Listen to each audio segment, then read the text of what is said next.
I was studying trumpet when I was 21. I had a friend who gave me Ben's phone number. I was nervous when I picked up the phone. I wasn't sure what he would think. Hello, Hi, is this Rhonda? it's Rhonda. You have such a dynamic voice. You sound like you should be a voice actress. Can you imagine me saying, it's Love Songs with Rhonda? I already knew after just a few phone calls that emotionally I was toast. Our first date was a really expensive one. We dined at the Arby's. I had went out a couple times with people, just like 1 or 2 dates, and it seemed to bother people. Because I'm blind, I think a lot of people were nervous.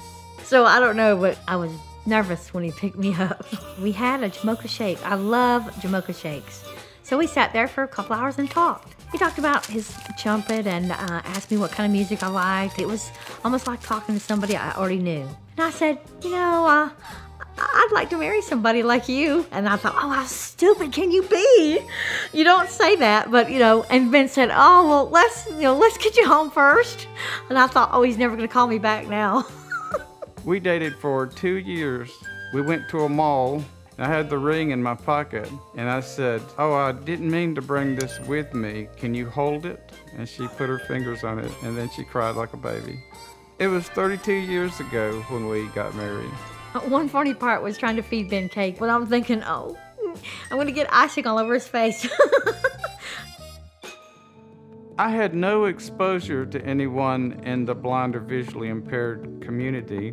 She was totally independent. She would almost resist me being too overprotective. People always assume that Ben did everything in our house, but I cooked, I cleaned, I did it all. Within, like 11 months later, we had Jenna.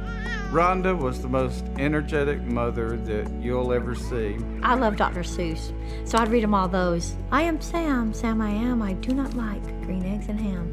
I bought magnetic letters that you put on the refrigerator, and every day I'd change the letters and make different words, so that when they started kindergarten, they could read. She wanted her kids to excel because she didn't want people to feel sorry for them. Oh, poor things, their mom can't see. So I made sure they knew more than anybody else knew. We had our 2 girls, we were raising them, and we had a really happy home.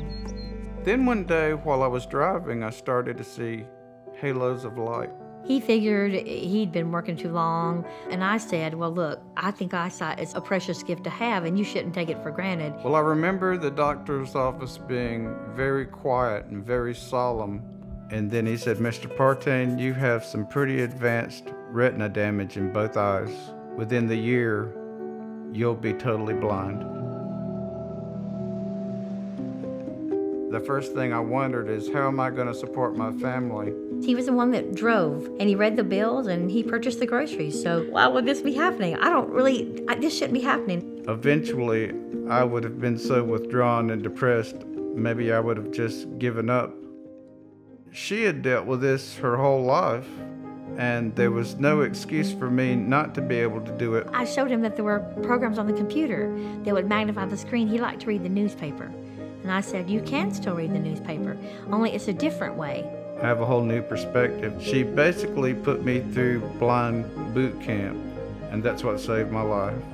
I think it was fate that Ben and I were supposed to be together. How could I have known that one blind date would be the genesis of a marriage, 2 daughters, 5 grandchildren, a world of challenges and triumphs?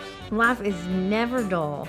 It's a journey we live one chapter at a time. We're definitely soulmates.